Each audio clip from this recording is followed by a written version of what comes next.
Welcome back to the Trainer Skills Assessment.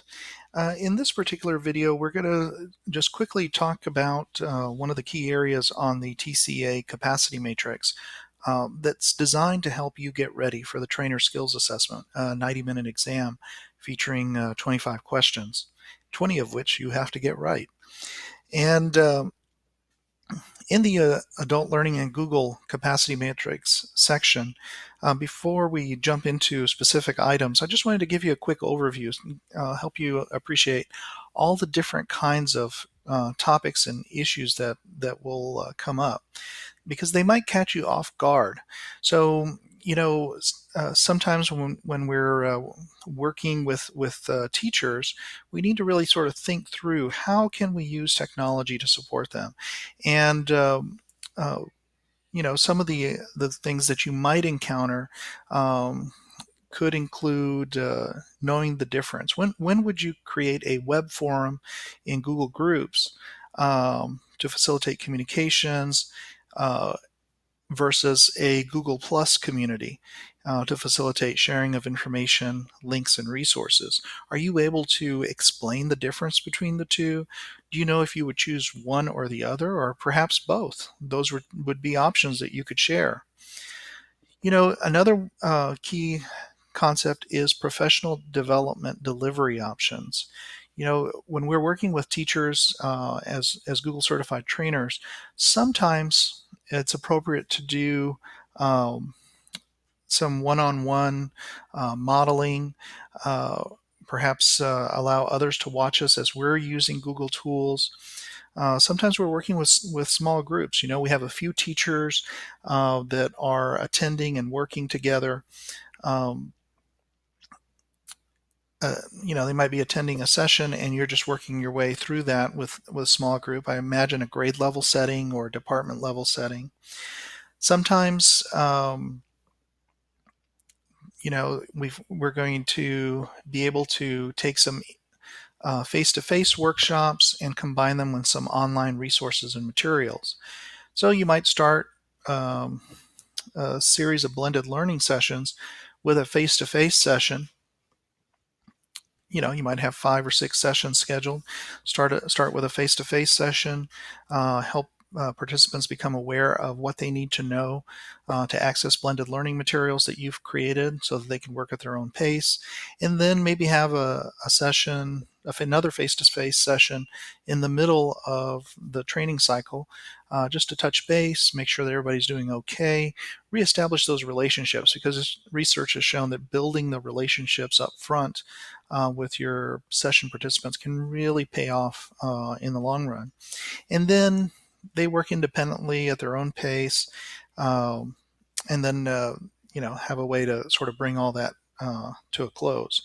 We often talk about synchronous and asynchronous learning, and if you're not familiar with those terms, asynchronous means that you don't necessarily have to be connected simultaneously and talking to each other. We encounter that often when we're doing a face-to-face session. That's synchronous learning.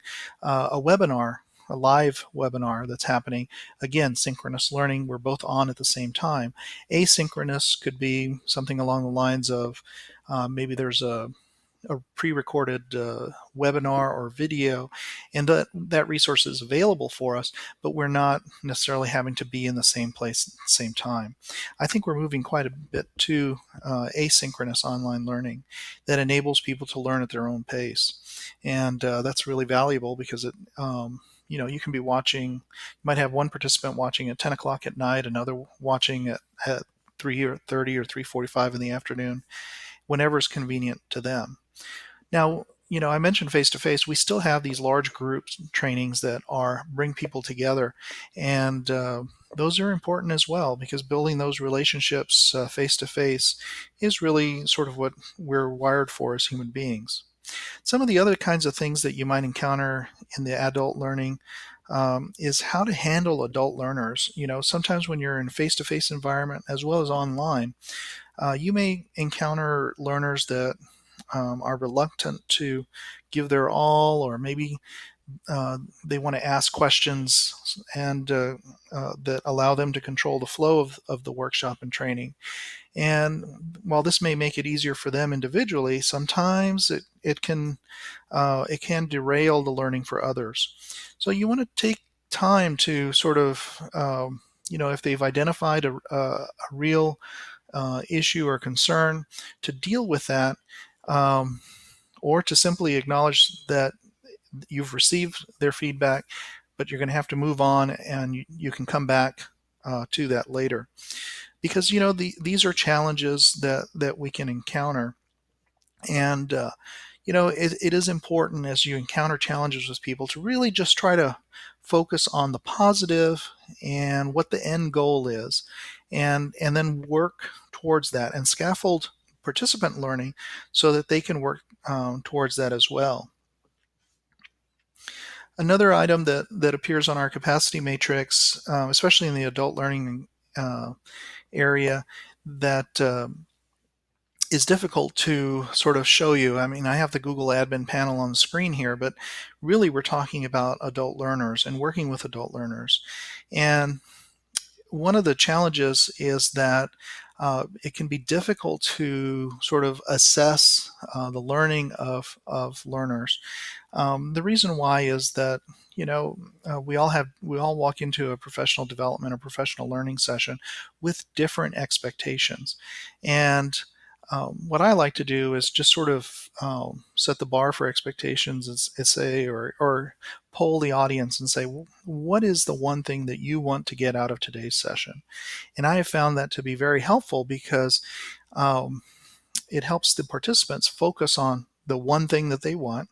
Sometimes they want more than one thing, and that's okay, but what's the one thing that you're willing to share at this point?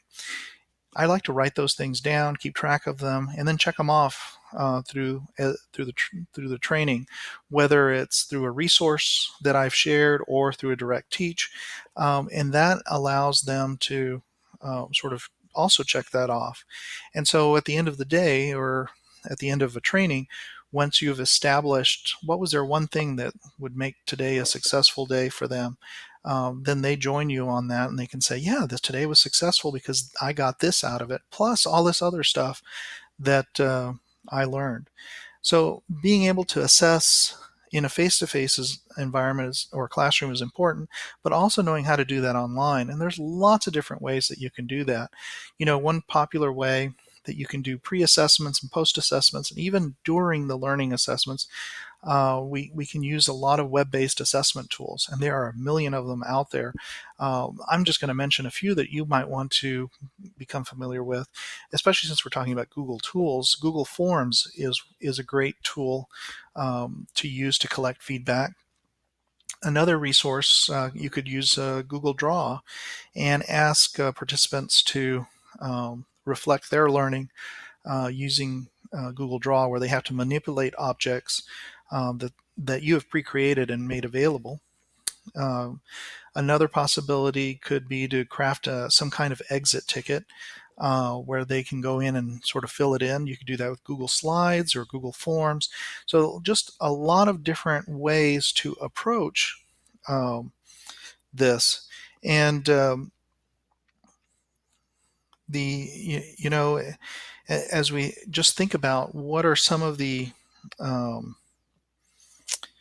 other ways that you could do that, we haven't talked about all of the Google Suite tools.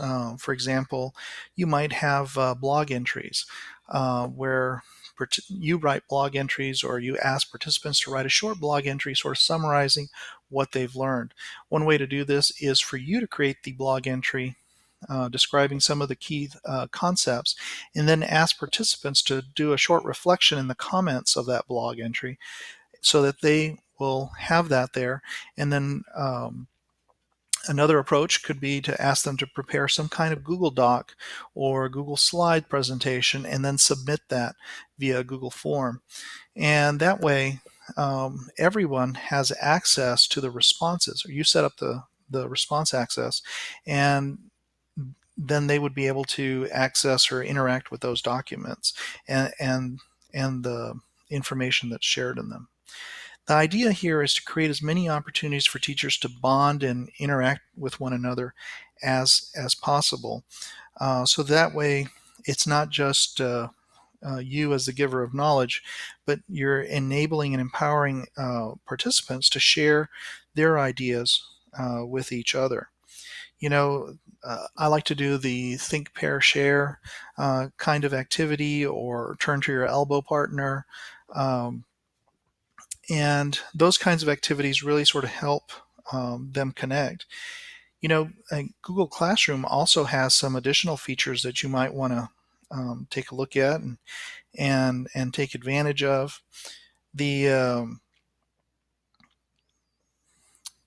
there Now, one of the things that we haven't talked about is how to prepare sort of like a virtual space where people could access all of the great resources that you have.